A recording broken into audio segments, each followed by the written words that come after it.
ব্যবসা প্রতিষ্ঠানে হামলায় জড়িতদের গ্রেপ্তারের নির্দেশ আইজিপির। এদিকে গাজায় হামলা বন্ধ না হলে ইসরায়েল অভিমুখে মার্চের হুঁশিয়ারি জামায়াত নেতার। এবং সংস্কার প্রস্তাবের ব্যাপারে জাতীয় স্বার্থে নমনীয় থাকবে এবি পার্টি। সর্বশেষ জানাবো, ব্যারিস্টার সুমনকে হবিগঞ্জ আদালতে হাজির। শুনছিলেন সংবাদ শিরোনাম।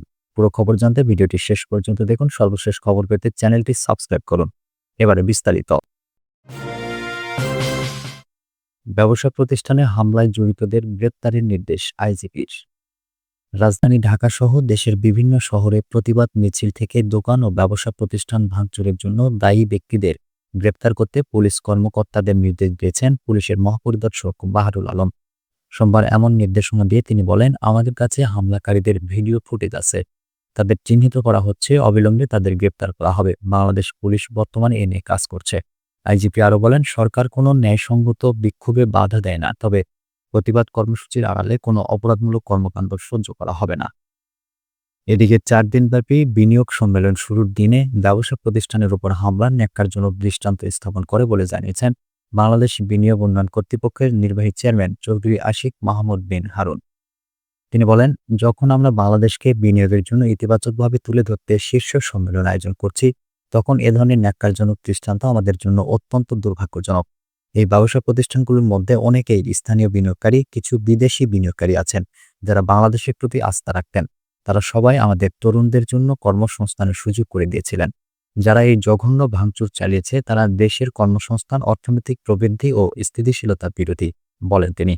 প্রসঙ্গত, গাজায় ইসরায়েলি গণহত্যার প্রতিবাদে এবং ফিলিস্তিনের মানুষের প্রতি সংহতি জানিয়ে বের হওয়া বিক্ষোভ মিছিল থেকে দেশের কয়েকটি জেলায় ইসরায়েলির পণ্য রাখা ও বিক্রি করার অভিযোগে বেশ কিছু রেস্তোরাঁ ও শোরুমে হামলা ভাঙচুরের অভিযোগ পাওয়া গেছে।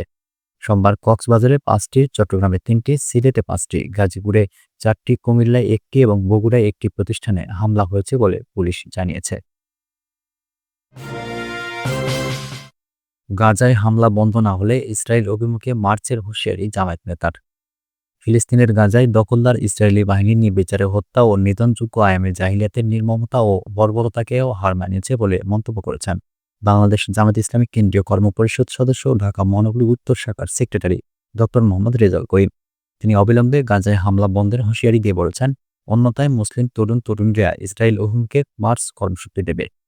সোমবার বিকেল 4টায় রাজধানীর মহাখালী চৌরাস্তায় এক বিক্ষোভপূর্ব সমাবেশে সভাপতির বক্তব্যে রেজাউল করিম কথা বলেন, গাজায় একতরফা যুদ্ধবিরতি চুক্তি ভঙ্গ করে ইসরায়েলি বাহিনীর নৃশংস গণহত্যা ও উপর্যুপরি বিমান হামলার প্রতিবাদে এবং অবিলম্বে বর্বরোচিত হামলা বন্ধের দাবিতে কেন্দ্র ঘোষিত কর্মসূচির অংশ হিসেবে জামায়াতের ঢাকা মহানগরী উত্তর এ কর্মসূচির আয়োজন করে। বিশাল বিক্ষোভ মিছিলটি মহাখালী ওভারব্রিজ থেকে শুরু হয়ে নগরীর বিভিন্ন সড়ক প্রদক্ষিণ করে মগবাজারের হাতিরঝিল মোড়ে এসে সংক্ষিপ্ত পথসভার মাধ্যমে শেষ হয়। ডক্টর মোহাম্মদ রেজাউল করিম বলেন, জয়নবাদী ইসরায়েলিরা সব ধরনের আইন কানুন, নীতি নৈতিকতা ও যুদ্ধবিরতি চুক্তি লঙ্ঘন করে উপর্যুপরি বিমান হামলার মাধ্যমে পুরো গাজাকে ধ্বংসের শহর ও মৃত্যুপুরীতে পরিণত করেছে। তারা প্রতিনিয়ত মানবতা বিরোধী অপরাধ করে প্রমাণ করেছে ইসরায়েল কোনো রাষ্ট্র নয়, বরং মধ্যপ্রাচ্যের অবৈধ ও সন্ত্রাসবাদী রাষ্ট্র। তাদের এই বর্বরতা ও নির্মমতা ইতিহাসের সব নিষ্ঠুরতাকে হার মানিয়েছে। তাই মুসলিম উম্মাহ তাদের এমন হত্যাযোগ্য ও নির্মমতাকে বিনা চ্যালেঞ্জে ছেড়ে দেবে না, বরং মধ্যপ্রাচ্যের দুষ্টক্ষত ইসরায়েলি দখলদারদের বিরুদ্ধে ঐক্যবদ্ধ প্রতিরোধ গড়ে তুলবে। তিনি অবিলম্বে গাজায় ধ্বংস ও হত্যাযজ্ঞ বন্ধ করতে জাতিসংঘ, ওআইসি সহ বিশ্ব সংস্থাগুলোকে কার্যকর পদক্ষেপ নেওয়ার আহ্বান জানান। অন্যথায় মুসলিম বিশ্ব ঘরে বসে তামাশা দেখবে না বলে হুঁশিয়ারি করেন। সংস্কার প্রস্তাবের ব্যাপারে জাতীয় স্বার্থে নমনীয় থাকবে এবি পার্টি। দ্বিকক্ষ বিশিষ্ট সংসদ, সরাসরি ভোটে প্রেসিডেন্ট নির্বাচন, এনসিসিতে প্রধান বিচারপতি অন্তর্ভুক্তি সহ বেশ কিছু বিষয়ে এবি পার্টির মতামত পুনর্বিবেচনায় আশ্বাস দিয়েছে জাতীয় ঐকমত্য কমিশন। সংস্কার প্রস্তাবের ব্যাপারে জাতীয় স্বার্থে নমনীয় অবস্থানে থাকার কথাও জানিয়েছে এবি পার্টি। সোমবার বিকেলে জাতীয় ঐকমত্য কমিশনের সঙ্গে দ্বিপাক্ষিক বৈঠকের পর দলের পক্ষ থেকে কথা জানানো হয়। সংবিধানের মূলনীতি, দ্বিকক্ষ বিশিষ্ট সংসদ, নির্বাচনের প্রার্থীদের বয়সসীমা, রাষ্ট্রপতি ও প্রধানমন্ত্রীর ক্ষমতার ভারসাম্য এবং মেয়াদ, সংবিধান সংশোধনের নিয়ম, একই ব্যক্তির প্রধানমন্ত্রী ও দলীয় প্রধান পদে বহাল থাকা সহ দলের পক্ষ থেকে ইতিপূর্বে যে 32টি প্রস্তাবের দ্বিমত ও 26টি বিষয়ে আংশিক একমত পোষণ করা হয়েছিল তার ব্যাখ্যা সহ দলের মতামত বৈঠকে তুলে ধরা হয়। এবি পার্টির যুগ্ম সাধারণ সম্পাদক ও আইন সংসদ বিচার বিষয়ক কমিটির দায়িত্বপ্রাপ্ত সংগঠক ব্যারিস্টার সানি আব্দুল হক দলের পক্ষ থেকে নীতিগত অবস্থান ব্যাখ্যা করেন।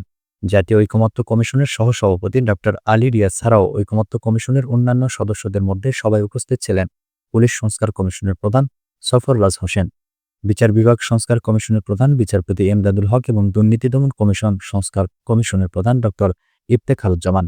প্রধান উপদেষ্টার বিশেষ সহকারী সাংবাদিক মনির হায়দার সভা সঞ্চালনা করেন।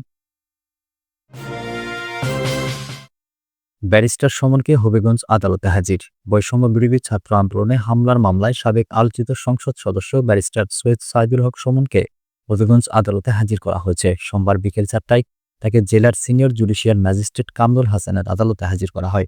এর আগে দুপুর 2:30টায় সুমনকে হবিগঞ্জ জেলা কারাগার থেকে আদালত হাজতে নেওয়া হয় এবং তখন থেকে আদালত প্রাঙ্গণে নিরাপত্তা জোরদার করা ছিল। অল্প সময়ের মধ্যে আদালতে হাজির করে বিকেল 4:15টায় তাকে পুনরায় জেলা কারাগারে নেওয়া হয়েছে। জানা গেছে, গত 11ই সেপ্টেম্বর চুনারুঘাট উপজেলা যুবদলের আহ্বায়ক নাসির উদ্দিন ব্যারিস্টার সুমন সহ 97 জন আসামির নাম উল্লেখ করে 200 জনের বিরুদ্ধে একটি মামলা করেন। এতে অভিযোগ করা হয়, গত 16 জুলাই বৈষম্য বিরোধী ছাত্র আন্দোলনের ব্যানারে শায়েস্তাগঞ্জ নতুন বেজের গোল চত্বরে লোকজন জড়ো হতে থাকলে সেখানে ছাত্র জনতার ঢল নামে। বিকেল 4:30টার দিকে ব্যারিস্টার সুমনের নির্দেশে আসামিরা দেশীয় অস্ত্রশস্ত্র নিয়ে মিছিলে হামলা করলে নানা শ্রেণী পেশার লোকজন আহত হন। পরে ব্যারিস্টার সুমন রাজধানী ঢাকায় গ্রেপ্তার হলে চুনারুঘাটের এ মামলায়ও তাকে অ্যারেস্ট দেখিয়ে রিমান্ডে এনে জিজ্ঞাসাবাদ করা হয়েছে।